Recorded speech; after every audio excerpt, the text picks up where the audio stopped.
is the OTB Television Network.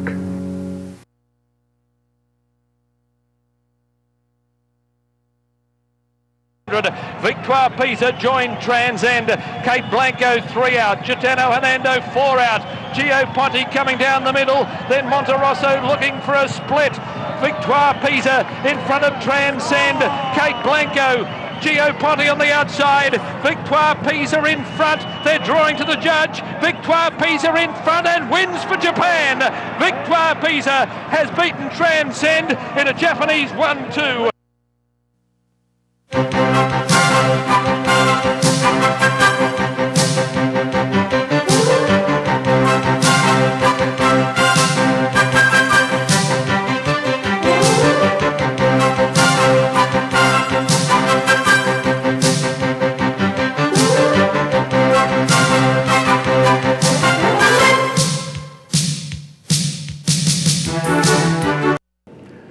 Good morning, everyone, and welcome to Down the Stretch. I'm Mark CUSANO. My co-host Mike VIETCH away this week. He will return next week for the Wood Memorial in the Santa Anita Derby.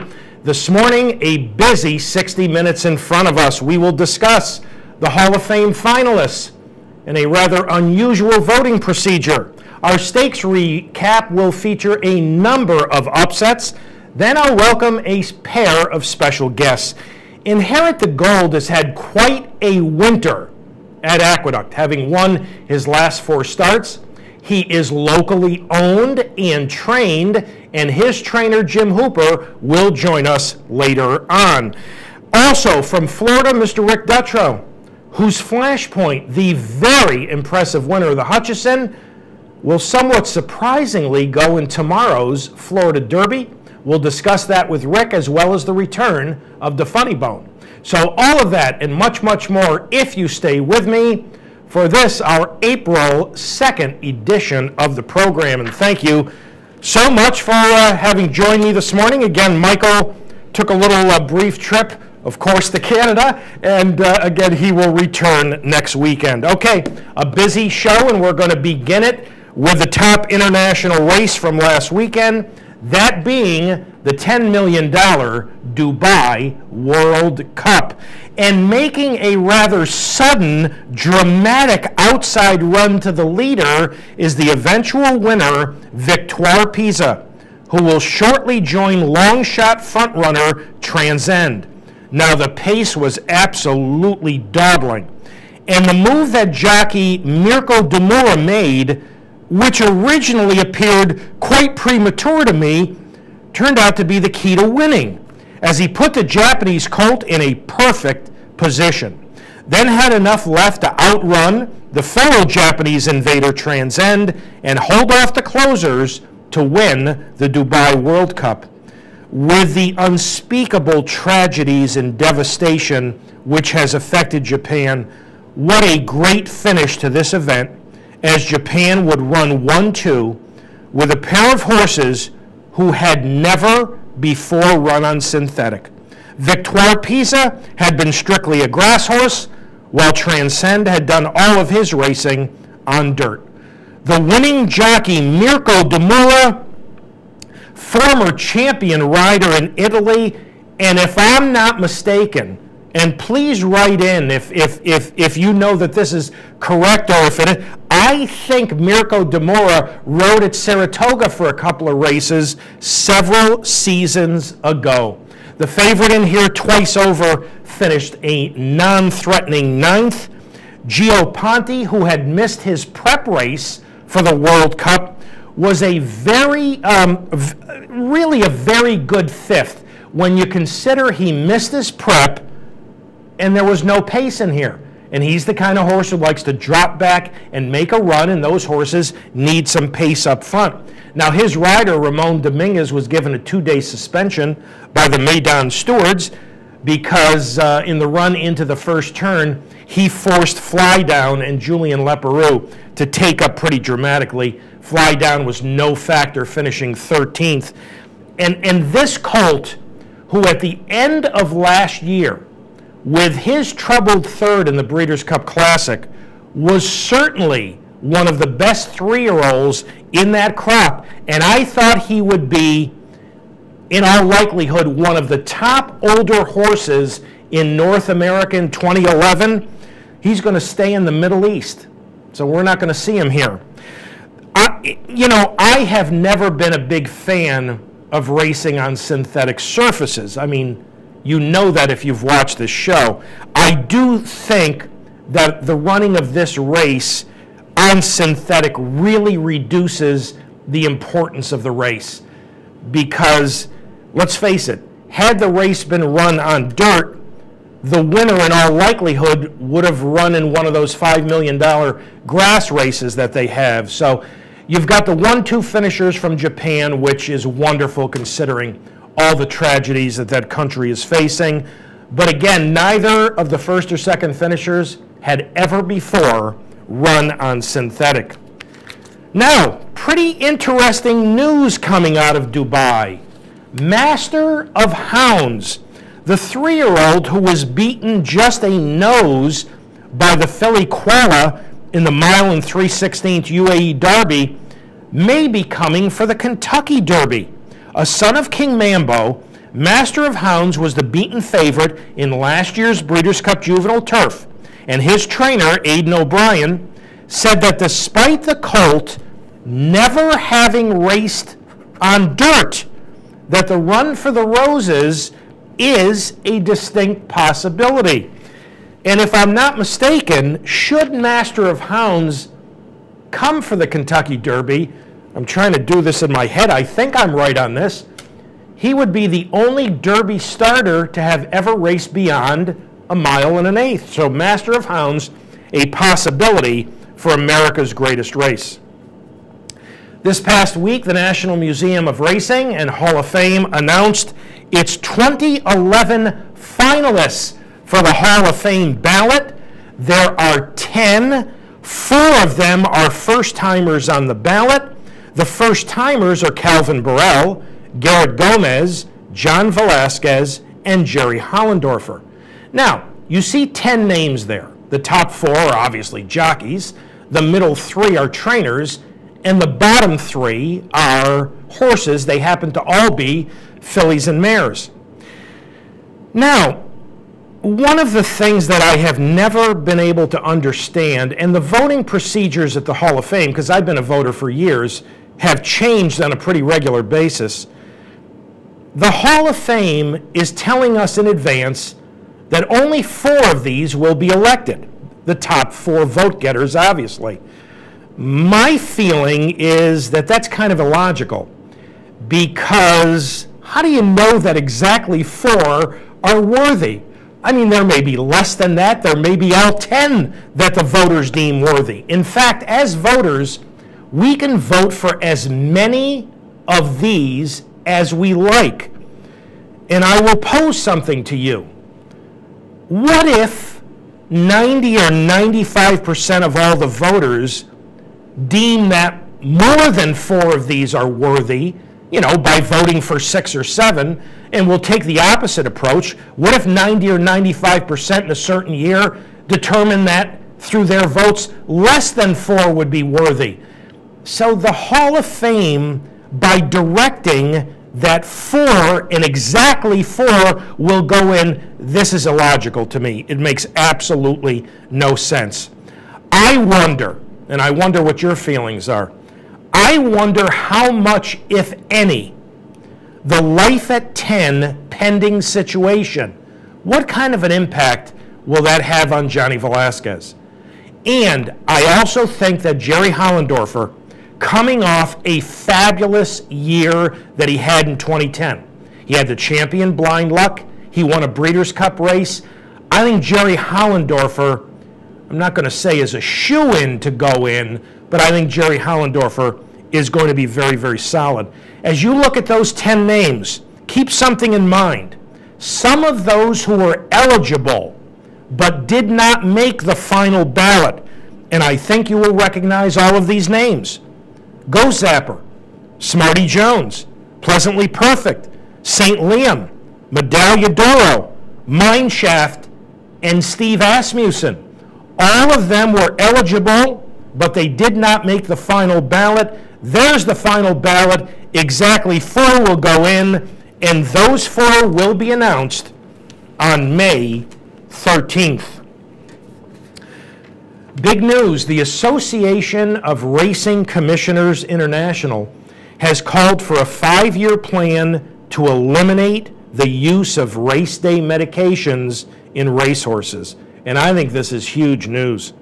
The phasing out of these medications would put North America much more in line with what has been going on in Europe and most of the rest of the world.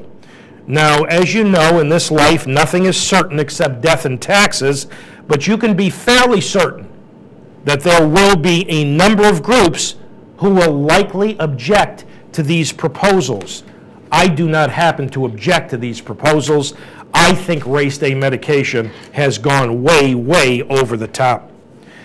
A former prominent owner and breeder in New York has been handed a lifetime ban. Ernie Paragallo, who was convicted last year on 33 counts of animal cruelty, has been permanently banned by the New York State Racing and Wagering Board. Paragallo will be banned from all racetracks in New York State, even as a patron. Some very good news concerning jockey Abar Koa, who originally was paralyzed from the waist down after a February 18th spill at Gulfstream Park. He's begun a long road back. He has been walking short distances with help at Memorial South Hospital in Hollywood, Florida. Koa has been undergoing about 3 hours of therapy daily. There is, I believe, a piece of video on Abar Koa at drf.com if you'd like to take a look. But everything I've read and the people I know I've spoken to in South Florida say his doctors feel this is a truly amazing recovery, and we wish Abar the best. The great Zenyatta, who was bred to Bernardini, has lost her foal. Lane's End Farm manager Mike Klein said that despite losing her first foal, Zenyatta is happy and healthy and will be bred back to Bernardini as soon as next week. And that's good news. And Zardana, who upset the 2009 Horse of the Year, Rachel Alexandra, in the 2010 Ladies Stakes, has been retired. A winner of the Grade 2 Bayakoa as well, Zardana retired with 8 victories from 24 starts and earnings of approximately $512,000. All right, we begin our stakes recap, which featured a number of upsets at the fairgrounds with the running of the $1 million Louisiana Derby. And here are the horses to pay attention to. Number 1A, Pants on Fire, the eventual winner. Number 2, Nero, who would close late along the fence to finish second. Number 4, Mucho Macho Man, the favorite in here.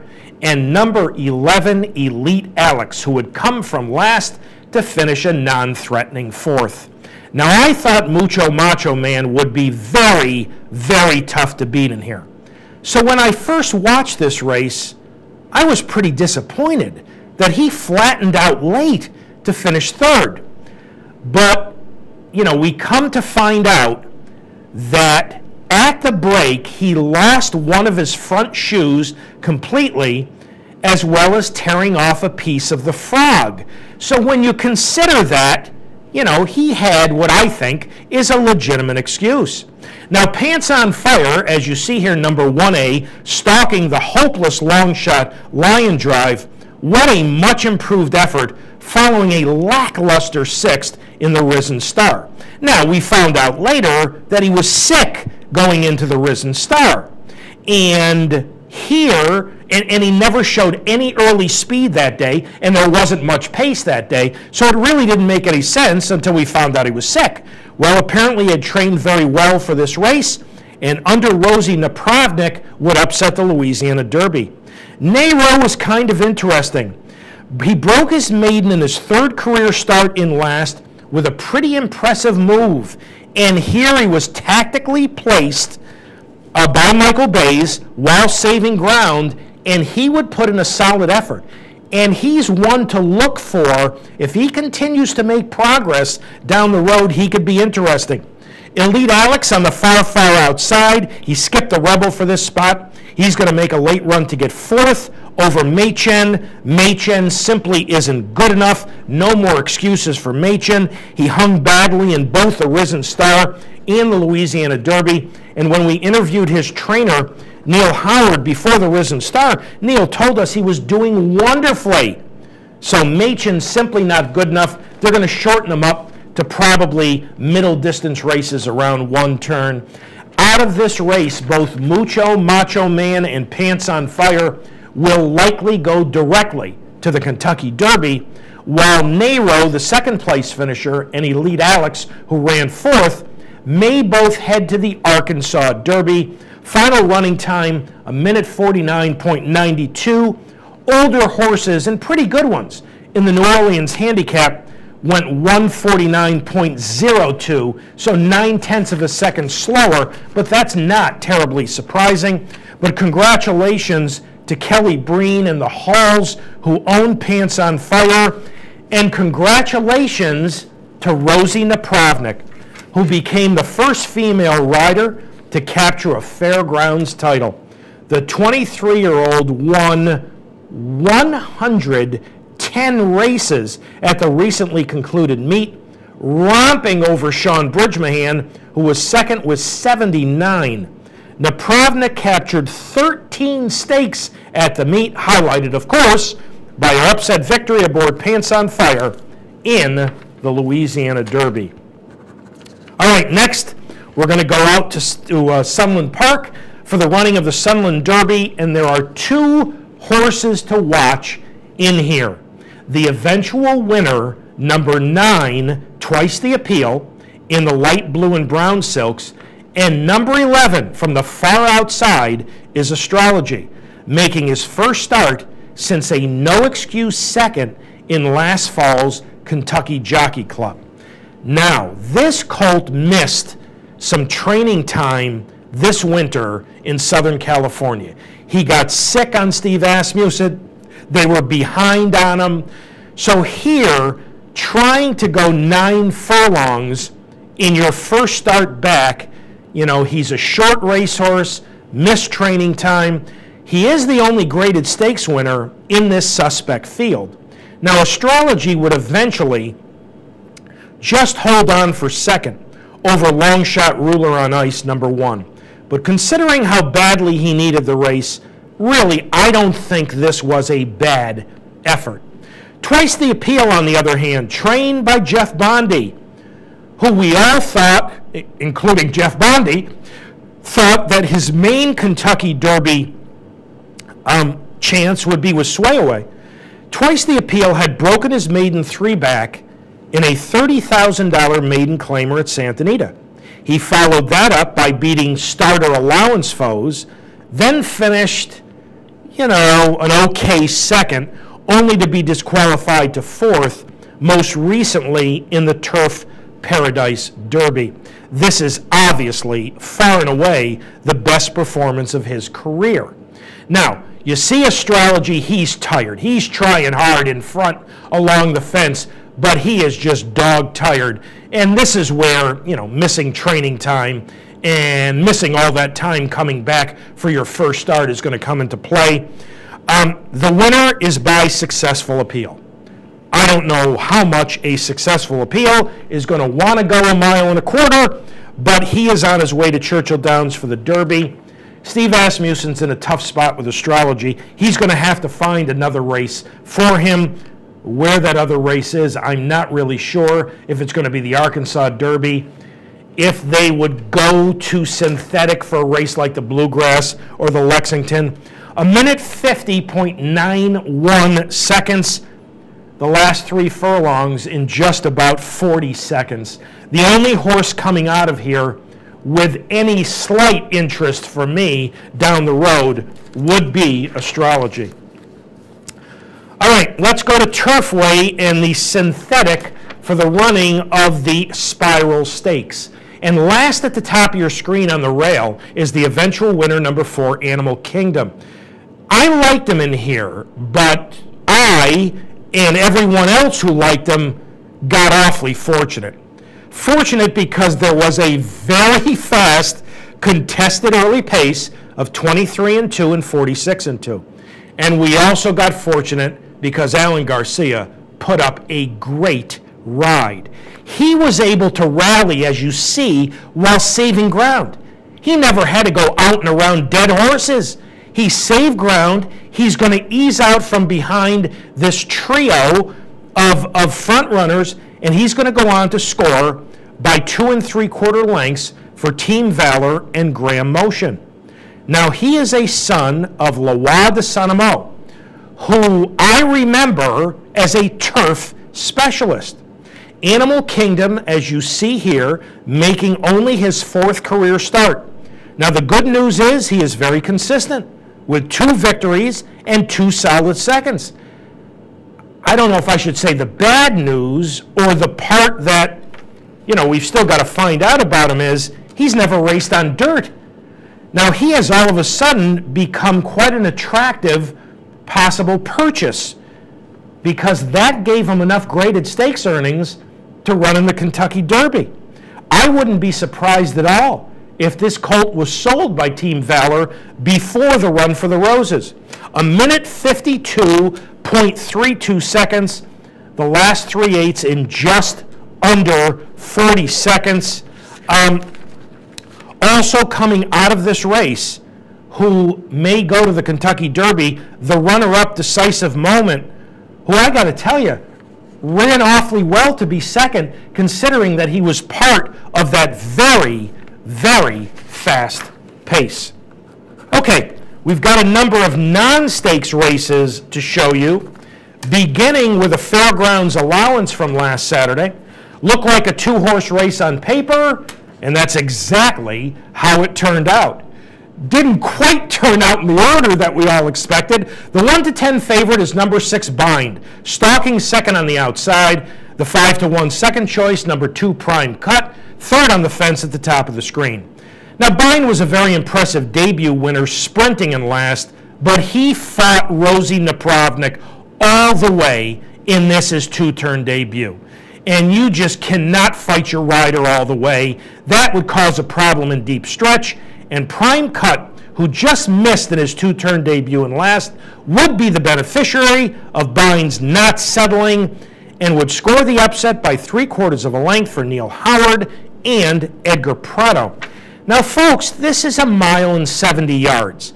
I don't follow the Fairgrounds on a daily basis, so I don't know how often they run races at 1.70 miles. But they ran this race in 1:41.20. That's only 1/5 of a second off the track record. The track record was set in 1936. They ran one other 1.70 this day. It was won by Bind's stablemate Might, and that 3-year-old filly won in 1:42.39. Bind is a son of Pulpit, and we know that Pulpits can get hot, and he was hot this day because he simply never settled at all. Remember the lightly raced filly Arienza, the daughter of Horse of the Year Azeri, who we showed you when she broke her maiden at Oaklawn? Well, here she is in front in an entry-level allowance last Sunday in Hot Springs. An $800,000 Keeneland yearling purchased by Robert and Lawana Lowe. Arienza is trained by Danny Pites, who scratched her from the 6-furlong Prima Donna Stakes the day before for this 1-mile contest. Now, I don't know what she's beating in here. Arienza would handily win this by 2.5 lengths. The jock's not going to ask her for very much. She's still green. She's still learning. This is only her 2nd career start, her first around 2 turns. When she changes lead, she's going to run pretty well. Look for Arienza to go next in stakes company, possibly later this month, in either the Instant Racing which is a minor stakes, or the Fantasy. Depending on how she does, they might try the Kentucky Oaks.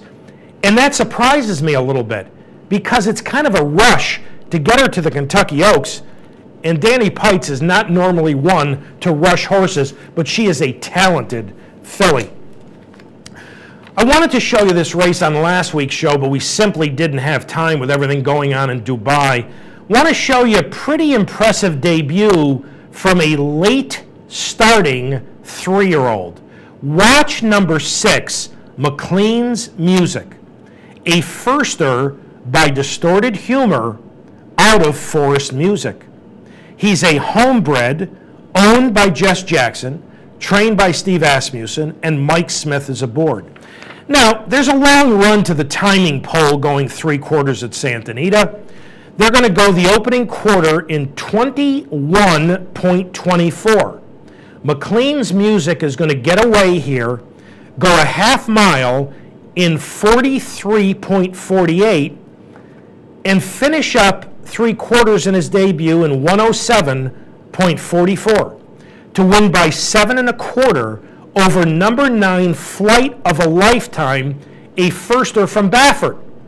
And you know Baffert's got his firsters pretty well cranked. The February 28th work from McLean's Music might have given away something about his ability. He worked from the gate that morning in 10 flat. Now, folks, gate works are normally a little bit slower than works breaking off at the pole. Now, look, I know Santa Anita has been ridiculously fast this winter, but this is a big, big effort.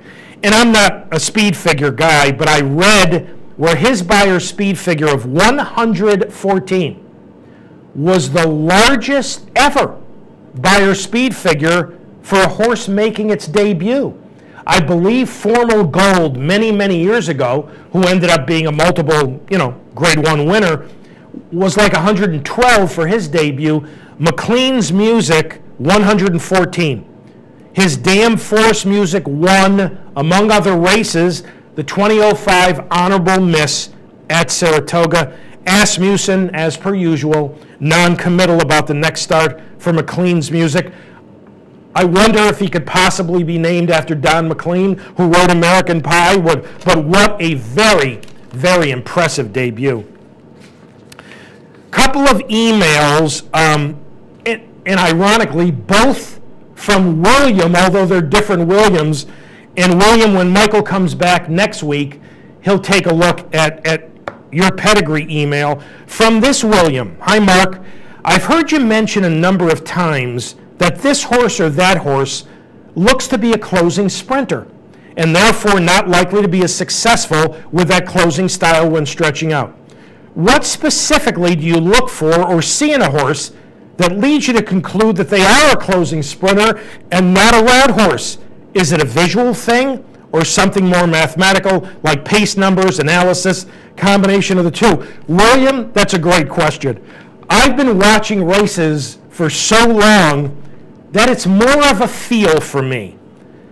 Let's take a look at this race and forget the fractions that you see on the screen. The leader going 7/8 of a mile here is going to go 22-1 and 43-2, meaning the second quarter was 21-1. See the horse ranging up on the outside into second? He's going to make a run at the leader, and he's going to end up weakening to third. Now, the horse who would come from last, dead last, would rally to finish a very solid second. And it is human nature to feel that these deep closers in sprints, as soon as you stretch them out, they're going to be most dangerous. Well, you know what? This race, the wire-to-wire winner turned out to be the Factor, who would go on and stretch out for his 2-turn debut and win the Rebel. The colt who made a run at him and flattened out for third is Premier Pegasus, who in his 2-turn debut would romp in the San Felipe. And of course, the colt that came from somewhere in Arcadia to get second was Sway Away, who disappointed in his two-turn debut in the Rebel. Now, he may have had an excuse that day, but William, when I look for horses stretching out, I actually prefer horses with some kind of a rateable tactical speed. I don't normally like horses coming from the clouds. William, the other thing that I have always found about closing sprinters is there's a significant difference between 6 furlongs and 7 furlongs. And normally they're better at 3/4. And that's because of the pace setup. Folks, pace makes the race at any distance. So when you get these deep closers who come from the clouds off of 43 2/2, and then they stretch out and the half goes 46 and change, it's a completely different scenario. William, thank you very much for your letter. For those of you who would like to correspond with us here at Down the Stretch, here are the ways in which you can do that. Through the United States Postal Service, Down the Stretch, Mark and Mike, Capital District OTB 510 Smith, Schenectady 12305, or electronically at viewer mail at capitalotb.com. We are up to our first break on this April 2nd edition of the program. Thank you so much for having joined me again. Michael away this weekend. He will rejoin us next week. When I come back from the break, I will be joined by local trainer Jim Hooper, who had quite a winter with Inherit the Gold, and he's going to try to keep it going later this afternoon in the Excelsior. So back with Jim Hooper right after these messages. I watch it all the time. I love watching the OTB shows with the personalities, and then I watch when I'm at home, I've got it all watching the races, and it's great now that they've got the replay of it live, you know, like 2 or 3 minutes after post. So, you know, they flip it off in 2 minutes. I'm gonna get to see the live race. So I always take my program home with me, and if I'm not back at the barn, I'm watching it at home.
Welcome back to Down the Stretch, everyone. I'm Mark CUSANO. You know, as much as I've hated this winter, and I hated it with a passion, my guess is our first guest really enjoyed it. That's because his Inherit the Gold is coming off 4 straight victories at Aqueduct. He looks for 5 in a row this afternoon in the Excelsior. Ladies and gentlemen, joining us for the very first time on the program, Mr. Jim Hooper. Jim, Mark CUSANO, welcoming you to Down the Stretch. All right, thanks, Mark. I appreciate it. You're right, it's been a great winter. Jim, as a first-time guest to the program, please tell our audience a little bit about yourself, if you would. Well, I grew up in Evansville, Indiana, went to Indiana University, graduated in education, went into the U.S. Navy, and served as an instructor in the nuclear Navy up at Saratoga. That's what got me up there. And after that, did some work in consulting for General Electric for 10 years, and then was lucky enough 12, 13 years ago to meet my wife, and we had a common interest in the horses, and just never dreamed it'd come this far, but we started with one little filly and broke her ourselves and had her on the racetrack. I think even Julie might have come out and seen that filly. That's right. That's right. you know, and I guess the rest is history. We sort of went out on a limb and bought a farm from Senator Nolan's group up there, what used to be Blue Sky Farm up in Fort Edward, and it's been a struggle. The last 4 or 5 years been a real struggle, you know, with the economy and the horse racing and the breeding industry and ta-da-da-da. But Harry has turned the tide. It hasn't been a struggle with Inherit the Gold, that's for sure. Jim, he is also locally owned. Talk about his owners, including the boss, of course. Yeah, well, my wife, yeah, that's the boss. She's down here today. She didn't get a chance to come down because she's been home foaling mares. But we had a filly the other day that was born, and now everything's stable there. So she came down last night, so she's going to get to be here for this one, and that's great. But then Glass Tip Stables, they're just like our best friends. You know, Ed and Mary Murray formed a little stable several years back, and they came to us, you know, sort of, I think they came to us through a real estate thing, but we hit it off, and they've trusted me. We bought Melissa Sunshine, the mare, Inherit the Gold's dam, together for $3,000, and we bred her, of course, and you know we've paid our dues. We've had a lot of bad ones along the way, I will say that, but this guy's just, you know, he's really turned our lives around. That's fantastic. Jim, you got him from Charlton Baker and proceeded to win 5 of 6 starts with him. Talk about Inherit the Gold to our audience. Yeah, well, first of all, Charlie's a great horse trainer and a very good friend of mine, and he did a very good job with Inherit the Gold early. He had shins as a youngster. Went to the races, had a little bit of a knee. Every time there was ever any kind of a little problem, Charlie was right to the front with me. He told me how great a horse this was going to be, and it was worth waiting on. And, of course, my wife and I have always tried to do that with all of our horses. We don't really, we're not big proponents of 2-year-old racing. We think they need time. But, and Charlie would have never lost this horse had it not been for the economy and Stu and I, losing basically another business that we had. We had a nice lucrative business up till about 2 years ago, and that moved out of the state of New York. And when that happened, I was pretty much forced to take my horses back to the farm and regroup, and decided to take a couple of them and train them myself, and he was the obvious, talent. But he's just come back, more than anybody I think could ever believe, including Charlie. He's down here with me a lot, and we marvel over how this horse has come into his own. Well, that's great. We are about to watch his latest victory in the Kings Point. For our audience, he is number 6 in here. Jim, talk about this performance, if you would. Geez. Well, I can't believe it because he's done it almost like identically 3 times in a row. I mean, I have to laugh other than to, wish Eddie Castro that he has a safe trip and bring them both back safe and sound. I don't have to tell him anything. I mean, it's like he's got a push button. When he gets to the 3/8 pole or somewhere about there, the horse wants to get to the outside, and once he gets to the outside, it's pretty much lights out. He's been going by him like like a good thing. So I'm hoping he can do it one more time today. What is kind of classify his best running style? Well, his running style is very easy, really, and Charlie Baker told me this a while back, and he was so accurate with it. He's a 12-second horse, 12 seconds forever.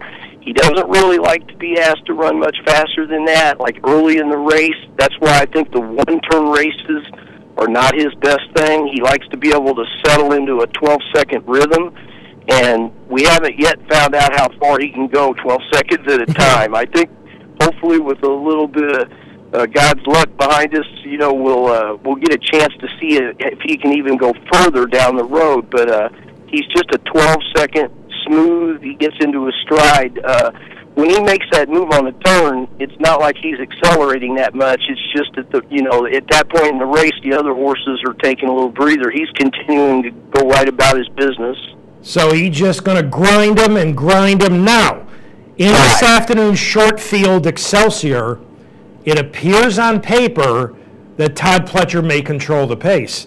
Oh, he'll control the pace, I think. The horse is coming off a short layoff. He's got to be keen.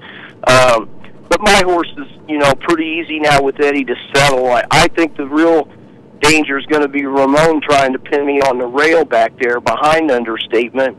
I think it's obvious that my horse likes to get off the rail to make his move. But, Eddie knows him so well, and that's racing. I'm in a short field. I feel like I've done my job. I've tried to get him in short fields. I've got to get him where he belongs. I think he belongs. He gained weight since the last race. He tore my rider's arms off the other day. I couldn't be going over with something that I feel better, any better about. Wait a minute, Jim. He gained weight, and he's pulling your exercise rider's arms. He only raced 21 days ago. I know it, and he scared me to death in the meantime because we had a little issue. I don't know if you're familiar or not, but gray horses are sort of like fair-complected people. They tend to have some skin problems sometimes, and the chemicals on the racetrack down here in the wintertime make it tough to keep a horse that if they get a little bitty nick, it blows up into something. And we had one of those on his ankle, and it was located in a situation where I wouldn't dare gallop the horse in case it was something more than a skin condition. So I lost maybe 4 or 5 days that I really would have had him out on the track, but just being cautious with him. And it's that old divine intervention thing. It was probably the best thing that ever could happen. He got more rest. I would have been out there probably working him a little bit. And sometimes it's just best let God take over. So, Jim, you got to be square with our audience here. Even though he missed some training time, how pleased, on a scale of 0 to 10, how pleased are you with the way he's doing coming up to the Excelsior? He's a 9 or a 10. I couldn't be pleased. The only thing that scared me was Thursday that he trained so hard. I wish he wouldn't have trained quite as hard as he did Thursday, but that's just the horse. That was him telling me, okay, we don't need this anymore. Let's get me to a race, But he trained out in the middle of the track like a 2-minute lick mile. Like I say, I got a big, strong exercise rider, 160 pounds, and he told me this morning he's still cramped up in his right shoulder. He said he just, he couldn't believe the way he went, and so I think he's going to run a huge race. I really do. Last 4 victories all over the inner track. Thank God we're back on the main track at this point. But do you have any concerns changing surfaces? None whatsoever. The 2 turns, to me, is the issue. I've watched this horse train on the Belmont training surface. I've watched him race at Saratoga in the slop. He will be an absolute great turf horse if it ever comes, if it's ever the right time to make a switch. I don't like to fix something that's not broke, but I really don't believe the main track versus the inner track will have any concerns whatsoever. If we were coming out of that big chute, that'd be a different story, but with the 2 turns, I think he'll be just fine. Well, Jim, all congratulations on all of the successes with Inherit the Gold to you and your wife and the Murrays, and all the best later this afternoon in the Excelsior, and thanks so much for having joined us this morning on Down the Stretch. Well, thank you. There's a lot of folks at home I know that are rooting for him, and it's just such a thrill to go over there with the likes of Toby Sheets, Steve's assistant, and Jonathan, and the guys for Pletcher. It's like going to bat at Yankee Stadium. It puts a little bit of a lump in your throat. Well, Jim, hit one over the fence later this afternoon. We'll try. Good luck. Good luck. Thank you, Jim Hooper, ladies and gentlemen. What a neat story this is. And isn't it something that, the little guy is going to go into the Excelsior this afternoon facing, Pletcher and Asmussen and Randy Prasad. So good luck to Jim and Inherit the Gold. All right, we're up to our final break on this April 2nd edition of the show. When I return to Florida, sunny and warm South Florida, we'll welcome in Rick Dutrow. Flashpoint, thought he was going into Swale? Well, he's going to change the pace scenario in the Florida Derby tomorrow. So I'll be back with Rick Dutrow right after these messages.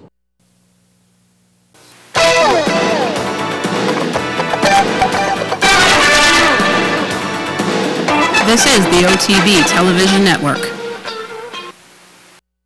This portion of the program brought to you by Capital Bets. For more information, go to capitalotb.com.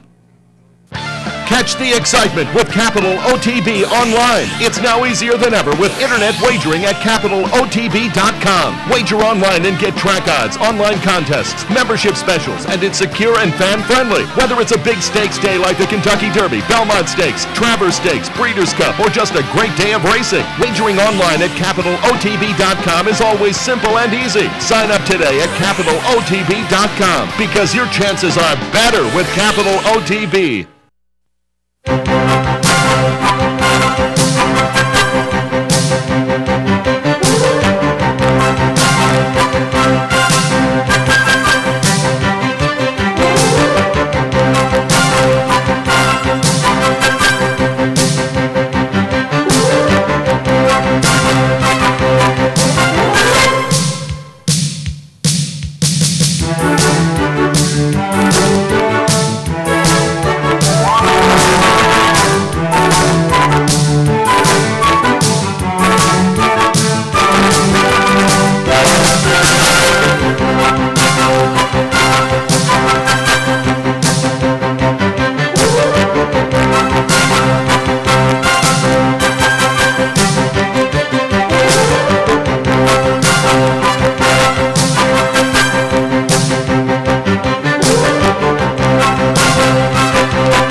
Welcome back to Down the Stretch, everyone. I'm Mark CUSANO. My thanks to Jim Hooper for having joined us. Final guest this morning. Well, he won the Florida Derby a couple of years ago when he overcame the extreme outside post with Big Brown. Tomorrow, he's going to try to do it again with a lightly raced Flashpoint. Ladies and gentlemen, joining us live via telephone from South Florida, Mr. Rick Dutrow. Rick, Mark CUSANO welcoming you back to Down the Stretch. Hey, Mark. Thanks for having me. Rick, what led to choosing the Florida Derby over the Swale Stakes for Flashpoint?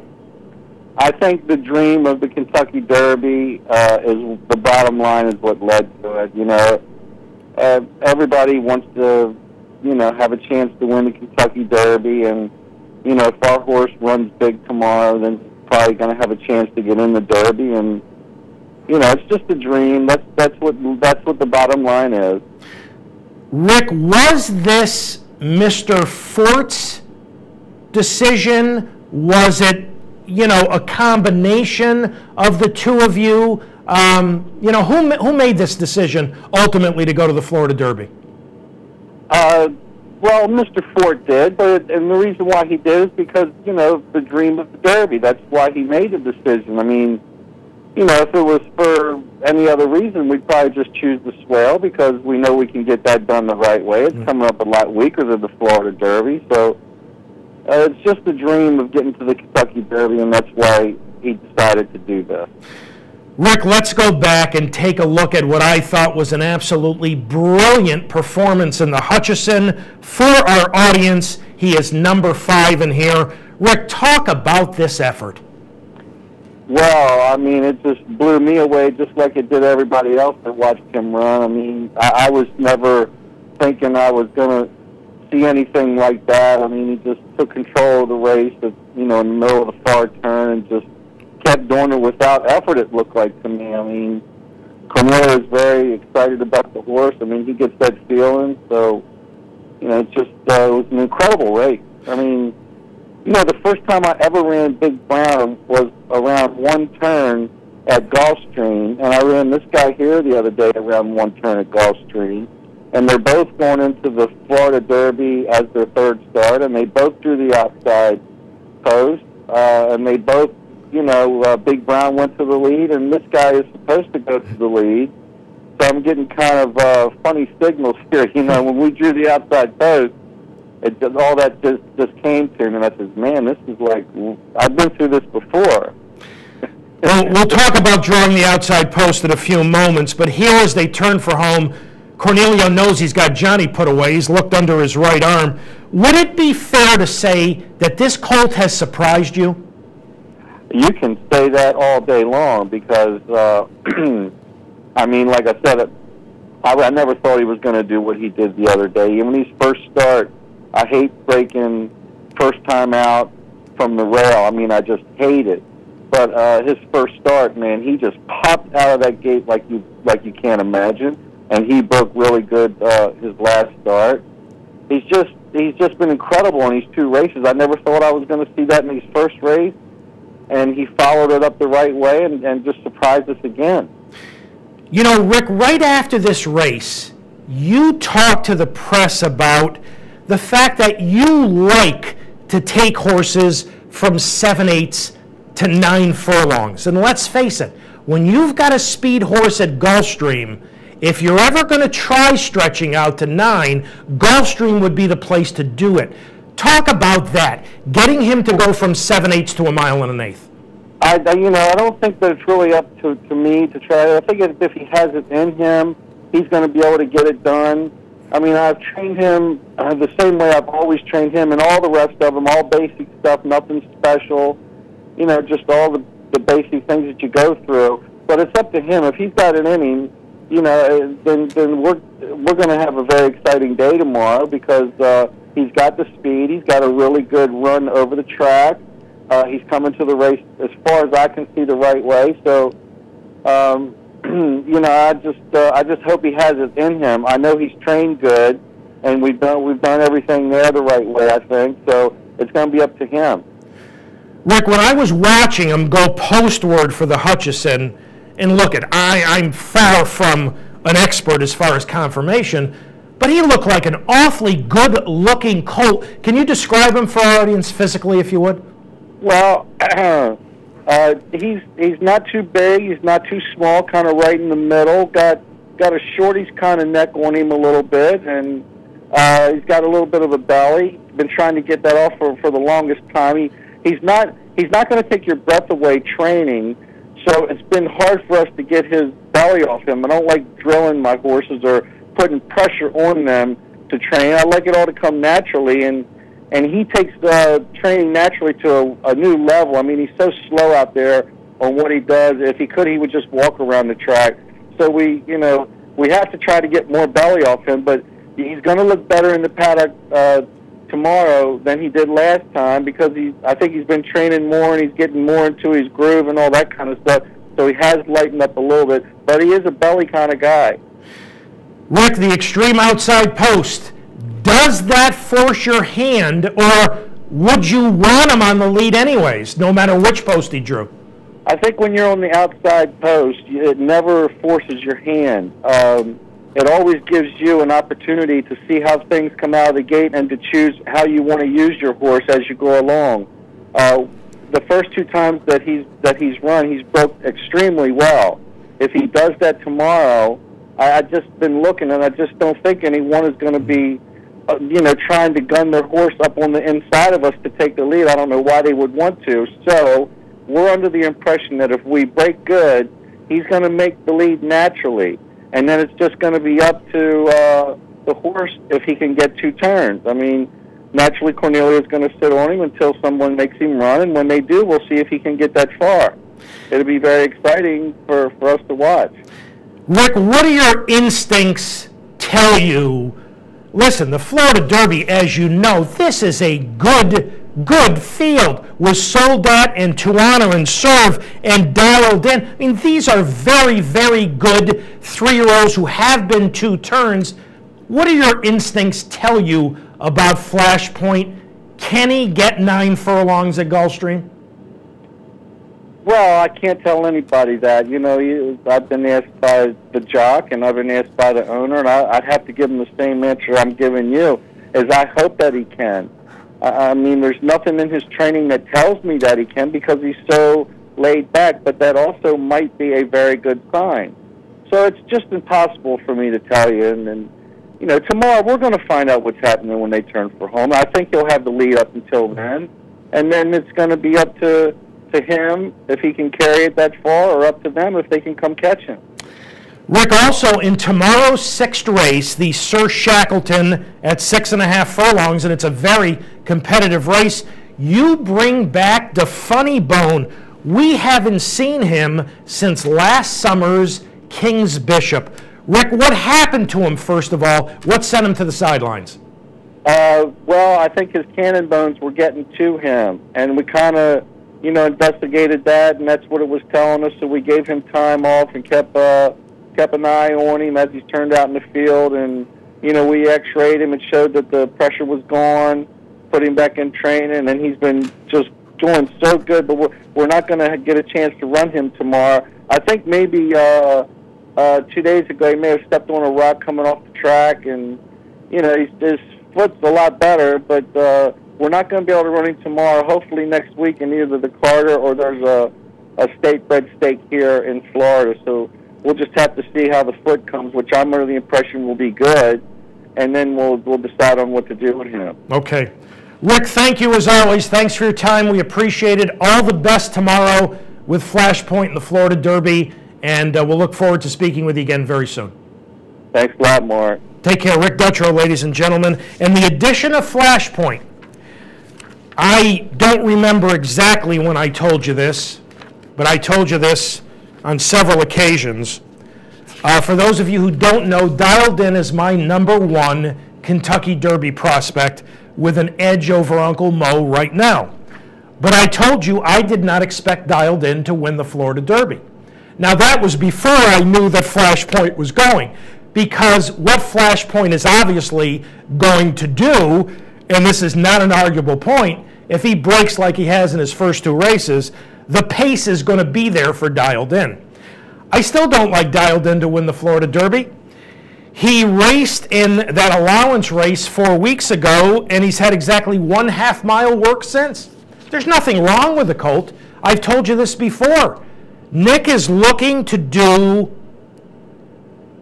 an incredible job in getting him to peak on May 7th, not April 3rd. So where I think Dialed In, and I need him to run okay, to make a step forward to the Kentucky Derby, I still don't expect him to win. It's interesting. Soldat's got natural speed in the rail, but with Flashpoint in here, this is going to be the first time in a dirt race where, in all likelihood, he's going to have to come from off the pace. To Honor and Serve, even though he was okay when 3rd in the Fountain of Youth, it was a disappointment because he spit it up early.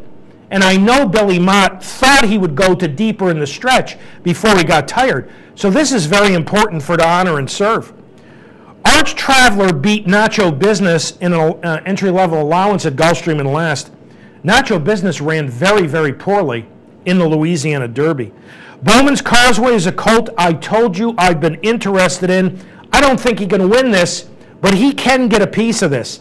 They used a mile allowance race where he ran an even 3rd because this colt is not a good workhorse. So they basically used the mile race for a series of works, then they breezed him a half-mile in 49-1. He could get a piece. Shackleford has got some natural speed. Stay Thirsty won the Gotham, and they add blinkers, and it's a little unusual move to change equipment off of Victory, but Todd thought that the colt was green. So they're going to put blinkers on him. Then we've got Dialed In and Flashpoint.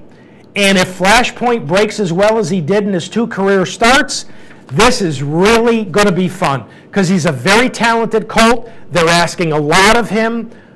Obviously, as Rick told you, the dream of having a chance to run in the Kentucky Derby, well, he's going to have to run huge because there is a substantial difference between 9 furlongs for a speed horse at Gulfstream and 10 furlongs at Churchill Downs.